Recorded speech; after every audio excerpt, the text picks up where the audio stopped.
Hello বন্ধুরা, আজকে আবার সকাল সকাল রেডি হয়ে পড়ে গেছি। তো আমরা দুজন এখন বেরিয়ে পড়ব নতুন একটা বাইক নেব সেই জন্য। তো কি বাইক নেব সেটা এখনও পুরোপুরি ঠিক করে উঠতে পারিনি।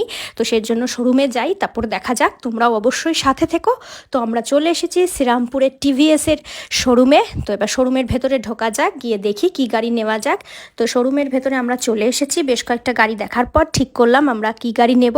তো তোমাদের সাথেও সেই মুহূর্তটা শেয়ার করে নিতে চাইছি আর কি। তো চলো দেখা যাক আমরা কি ঠিক করেছি। আমরা ঠিক করেছি আমরা টিভিএসের রাইডার এইটা নেব। এটা বেস মডেলটা উইথ কিক, আর এটা সিঙ্গেল সিট, আমরা ডুয়াল সিটটা নিচ্ছি না। আর এটা দুটো কালার হয়, রেড আর একটা ব্ল্যাক। আমরা ফুল ব্ল্যাকটা নিচ্ছি, আমার ব্ল্যাক খুবই পছন্দের। যদিও শোরুমের রেডটা ছিল না, তাই ব্ল্যাকটাই নেওয়া হচ্ছে। তো গাড়িটা এখন রেডি করা হচ্ছে নিয়ে যাওয়ার জন্য। আজকে ভীষণ এক্সাইটেড, ভীষণ খুশি। অনেক দিনের একটা ইচ্ছা পূরণ হলো। আশা করি আস্তে আস্তে অনেক ইচ্ছাগুলোই পূরণ করতে পারবো। তো ভিডিওটা কেমন লাগলো অবশ্যই জানি, আর গাড়িটার ব্যাপারে তোমাদের কি রিভিউ সেটাও কিন্তু অবশ্যই কমেন্ট সেকশনে জানাতে ভুলো না।